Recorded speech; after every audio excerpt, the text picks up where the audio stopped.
저희 오늘 8 읽었습니다. 5 장부터요. 말씀드린 대로 엘리사의 치유의 사역이 지금 5 장에 나오고 있죠. 아람 장군이었던 나아만이 엘리사를 통해서 고침을 받는, 나병의 고침을 받는 이야기가 나오고 있습니다.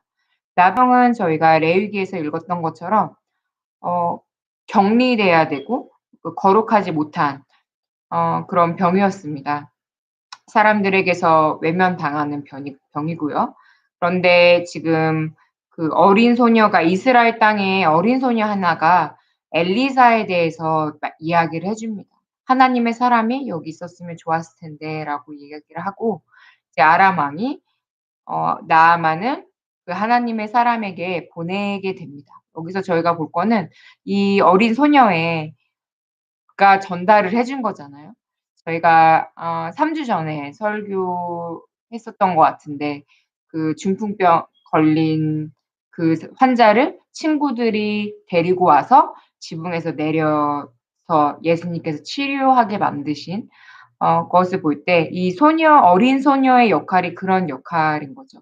그 노예로 와서 지금 있지만 그 하나님의 사람에 대한 이야기를 해 주고 또 나아만이 하나님의 사람에게로 갑니다. 근데 여기서 저희가 볼 것은 이 엘리사가 처음에는 그 나아만 장군에게 어디로 가라 그럽니까? 요단강에 가서 7 번을 씻으라라고 얘기를 합니다.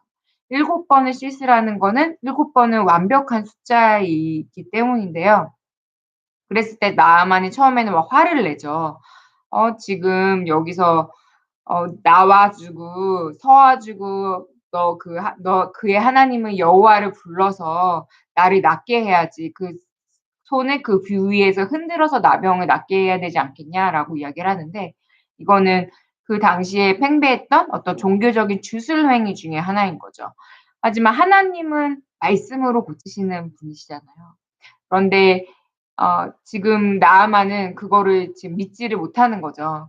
그러고서 화가 나서 그냥 돌아가는 길에 지금 그 종들이 나와서 "거기에 그냥 들어가는 건데 그거 한번 해 보는 게 어떠냐?"라고 이야기를 합니다. 그랬을 때 나아만이 그 이야기를 듣고 그 강물에 들어가고 7 번을 씻었을 때 그의 나병이 깨끗하게 지금 그의 살이 어린아이의 살같이 회복되어 깨끗하게 되었다라고 이야기를 합니다. 하나님께서는 이렇게 저희를 깨끗게 하시고 우리를 거룩하게 하실 때 믿음을 보시는 거죠. 그리고 순종을 보십니다. 나아만이 그 엘리사가 말했던 그 말에 순종함으로써 깨끗하게 함을 받았습니다. 우리가 하나님의 말씀에 순종하게 될 때 우리가 깨끗함을 받게 되고 우리가 치유되게 됨을 저희가 믿습니다. 그리고 이 나아만이 이 예물을 준다 그러는 거죠. 너무 감사하니까 엘리사에게. 하지만 엘리사가 그거를 받지 않죠. 받지 않는 이유는 온전히 하나님의 영광인 거죠. 엘리사가 성령의 능력으로 치유를 했지만 그거를 치유하는 거는 엘리사 자체가 치유하는 것이 아니라 하나님이 하신 거기 때문에 그 영광을 가로채지 않은 거예요, 엘리사는. 그런데 지금 그 사왕 게하시가 그 영광 가로채는 거죠. 거짓말을 하면서 하나님의 이름을 망령되이 이야기를 하면서 그 재물들에 눈이 혹해서 그거를 딱 테이크를 합니다. 그 죄에 대한 벌로 나아만에게 나갔던 나병이 이 게하시에게 오는 것을 저희가 마지막에서 볼 수가 있어요. 그래서 하나님은 저희 마음의 동기를 늘 보시기 때문에 저희가 예배함으로 또 말씀함으로 읽음으로 그리고 기도함으로 저희의 마음의 동기가 하나님 앞에 정결케 되기를 거룩하게 되기를 저희가 늘 조심해야 되고 하나님 앞에 바로 서기를 저희가 기도해야 되는 줄을 저희가 5 장에서 볼 수가 있었습니다. 그리고 6 장에서는 지금 새도끼 얘기가 나오는데 저는 금도끼, 은도끼 얘기가 좀 생각이 났어요. 그리고 여기서 저희가 볼 수 있는 거는 이 6 장의 전체적인 내용 여러 가지 사건들이 있지만 여기서 보게 되면 그 쇠도끼를 빠뜨렸을 때도 그 반응이 있어요. 그 사환 한 사람이 나무를 벨 때 그 쇠도끼를 빠뜨리니까 "아 네 주여 이는 빌려온 것이나이다. 이거 어떡하죠?" 막 염려하고 걱정을 합니다.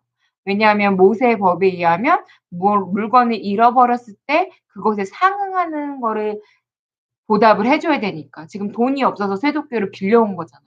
그런데 그런 게 없으니까 걱정이 태산 같은 거예요. 하지만 엘리사는 걱정하지 아니하죠. 그리고 나뭇가지를 베어 물에 던져 쇠도끼를 떠오르게 그거를 잡으라라고 이야기를 합니다. 그리고 우리가 보게 되면은 그 아람 군대들이 막 올라올 때도 15 절에 하나님의 그 엘리사의 사환이 "아 네 주여 우리가 어찌하리이까." 또 막 걱정을 하고 근심을 합니다. 두려워하는데 16 절에서 하나님의 사람인 엘리사는 뭐라고 얘기를 하냐면 "두려워하지 말라."라고 이야기를 합니다. "우리와 함께한 자가 그들과 함께한 자도 많고" 그다음에 무엇을 합니까? 기도합니다. 하고 여호와께 이르되 지금 그의 눈을 열어서 보게 하옵소서라고 지금 하고 있습니다. 여기서 저희가 배울 수 있는 거는 하나님의 사람, 저는 그 표현이 너무 좋아요. 하나님의 사람은 엘리사는 걱정하지 않습니다. 모든 심각한 상황에서 어려운 상황에서 두려워하지 말고 또 하나님께 여호와께 기도하면서 하나님의 그 은혜를 기다리는 모습을 저희가 보게 됩니다. 그리고 뭐 후반절을 보게 되면 아람 군대가 지금 쳐들어오면서 사마리아가 굶어 죽는 그런 상황에 있는 거죠. 보면은 아이까지 지금 먹고 삶아 먹고 그런 굉장히 안타까운 일들이 지금 나오고 있습니다. 그리고 7 장에서는 엘리사에게 하나님의 말씀이 임하셔서 내일쯤이면은 사마리아 성문에서 이 고운 밀가루 한 사를 한 세겔로 매매하리라 이렇게 되는 그 말씀은 지금 전쟁이 끝나고 이 경제가 제대로 돌아간다는 얘기거든요.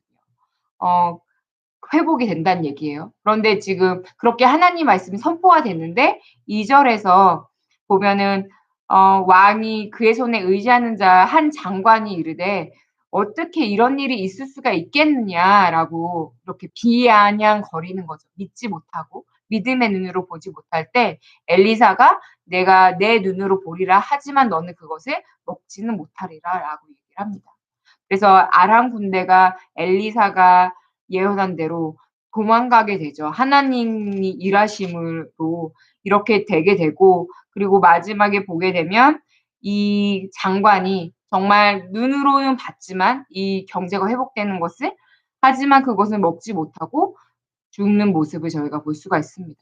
그래서 우리는 늘 하나님의 말씀하실 때 하나님은 불가능한 것들을 되게 말씀을 하시거든요. 믿음의 눈으로 봐야지 믿어지는 것들을 말씀을 하실 때 저희가 믿음으로 고백하고 믿음으로 나아가는 그런 하나님의 자녀들이 되기를 기도합니다. 그리고 마지막 8 장으로 보게 되면 저희가 엘리사와 그 아람 왕 베하닷에 대한 얘기 그리고 고쳐 주겠다라 그 고침을 받기 위해서 엘리사 찾아가고 이런 이야기들이 나오는데 어 뭐 하사엘이라는 그 아람의 신하에 의해서 죽임을 당하죠. 결국에는 이 베하닷이 되고 하나님이 말씀하신 대로 또 하사엘이 왕이 되는 그런 말씀을 저희가 읽을 수가 있었습니다. 그래서 오늘은 8 장까지 읽었습니다. 하나님의 사람 엘리사가 하나님이 주신 능력으로 이적들을 말하지만 오직 하나님의 영광으로 하나님의 영광을 가리지 아니한 그런 엘리사의 모습 그리고 저희가 믿음의 눈으로 반응하면서 믿음으로 나가야 되고 또 순종하는 모습이 있을 때 우리 안에 회복과 또 하나님이 주시는 거룩함이 저희에게 있을 수 있는 것을 저희가 또 말씀 통해서 배울 수가 있었습니다. 그래서 저희가 내일은 열왕기하 9 장부터 함께 읽도록 하겠습니다. 그러면 여러분들 편안한 밤 되시고 저는 내일 찾아뵙겠습니다. 그러면 안녕히 계세요.